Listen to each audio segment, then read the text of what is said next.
দেখুন, আমরা তো স্বামী বিবেকানন্দের পুণ্যভূমির লোক। তিনি বলে গেছেন, শিক্ষা গ্রহণ না করলে মানুষের যে পরিপূর্ণ যে অন্তর্নিহিত লুক্কায়িত প্রতিভা সেটা সম্পূর্ণ হয় না, বৃত্ত। সেই কারণে বাবা সাহেব আম্বেদকর শিক্ষাকে সাংবিধানিক অধিকার, মৌলিক অধিকারের মধ্যে দিয়েছেন এবং কনকারেন্ট লিস্টে এই জন্য আছে যাতে শিক্ষানীতি, শিক্ষা ব্যবস্থায় কেন্দ্র এবং রাজ্যের উভয়ের সমান দায়িত্ব থাকে। আমরা এখানে ভালো মিটিং করেছি।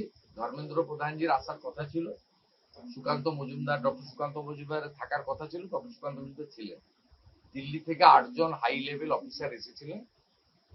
আমরা ন্যাশনাল এডুকেশন পলিসিতে যুক্ত হয়েছি, আমরা PM-3 যুক্ত হয়েছি, আমরা ভারত সরকারের বিগত 3 বছরের সরকারি নীতি না মানার ফলে তারা বিগত সরকার অর্থ নেয়নি, ভারত সরকার দিতে চাইলেও দিতে পারেনি। আগামী 1 সপ্তাহের মধ্যে এই অর্থবর্ষে গ্র্যান্টও আমরা পাব। সবগুলো কম্পোনেন্ট নিয়ে, সবগুলো ইস্যু নিয়ে আলোচনা হয়েছে। Primary, upper primary, high school, college, university,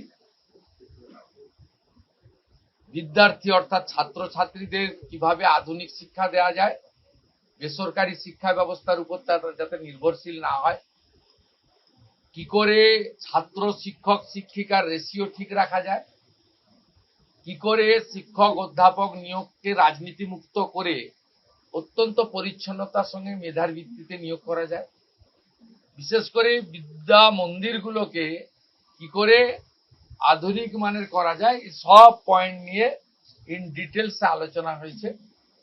immediate যেটা বিদ্যালয়গুলো পাবে, অর্থাৎ প্রাইমারি, আপার প্রাইমারি, হাই স্কুলের ক্ষেত্রে কম্পোজিট গ্র্যান্ট, যেটা 3 বছর ধরে তারা পায়নি, আগের সরকারের ভুল নীতি। আমরা 81,000 বিদ্যালয়ে টার্গেট নিয়েছি।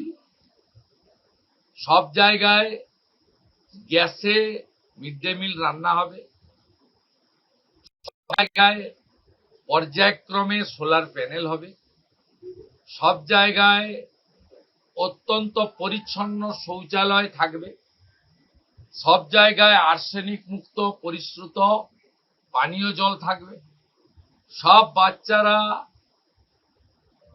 ভালো খাওয়ার মানে প্লেটে, থালাতে, ইউটেন্সিলে খাওয়া দাওয়া করবে, পরিচ্ছন্ন একটা হাইজেনিক পরিবেশ তৈরি হবে।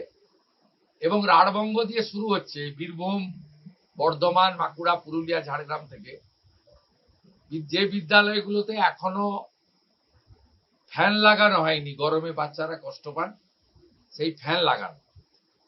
আমি সাজেস্ট করেছি বালিকা বিদ্যালয়গুলিতে এবং ছাত্রছাত্রী অর্থাৎ কোয়েড স্কুল কলেজগুলিতে আমাদের ছাত্রীদের, বালিকাদের, কন্যাদের, বোনেদের জন্য sanitary vending machine, napkin machine, সেটা চালু করার ব্যবস্থা, অ্যাকোয়াগার্ড দেওয়ার ব্যবস্থা, একটা সুন্দর পরিবেশ তৈরি করা। এবং আমাদের সরকার সিদ্ধান্ত নিয়েছে বেসরকারি শিক্ষা প্রতিষ্ঠান, বেসরকারি ইউনিভার্সিটি, আমরা যতগুলো NOC দিয়েছি তারা ফাংশন করছে, আগে ইন্সপেকশন হবে, ইন্সপেকশন করার পরে তারা যদি যথাযথভাবে চলে এবং তাদের ফিস যদি নিয়ন্ত্রিত থাকে, সেক্ষেত্রেই তাদেরকে আগামী দিনে ছাড়পত্র বা অনুমোদন দেওয়া হবে। শিক্ষাকে আমরা পণ্য করতে দেব না।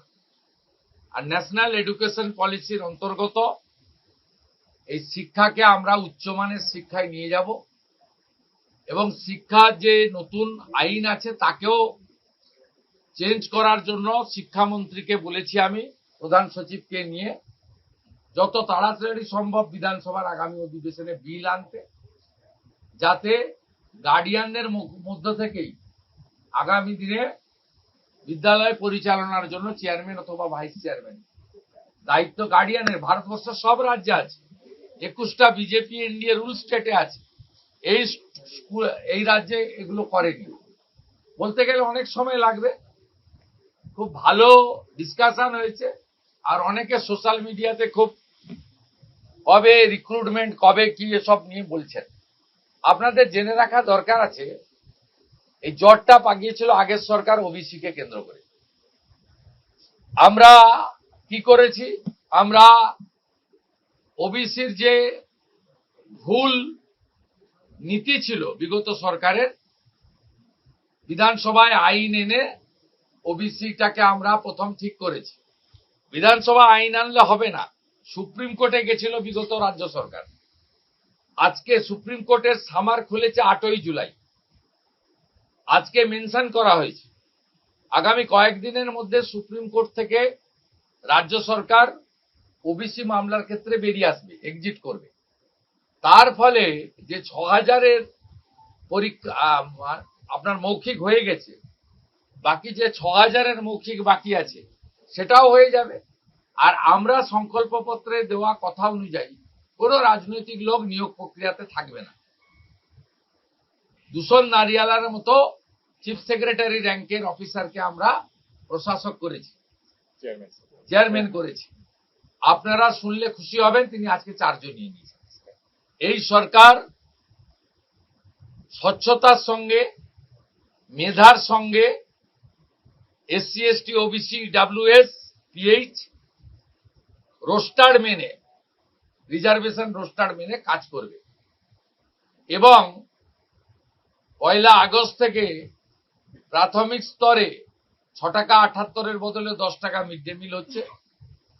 এবং 1 আগস্ট থেকেই কলকাতা সহ বড় একটি অংশে ইসকন মিড ডে মিল বিতরণের দায়িত্ব নিচ্ছে। তারা কিছু ভর্তুকিও দিচ্ছে, ও হাই কোয়ালিটির খাবার দেবে। আপনারা আরো কয়েকদিন ডিম আর ইসকন নিয়ে আলোচনা করতে থাকুন, বাকিটা 1 আগস্ট আমি আপনাদের বলবো। এবিপি আনন্দ, এগিয়ে থাকে, এগিয়ে রাখে।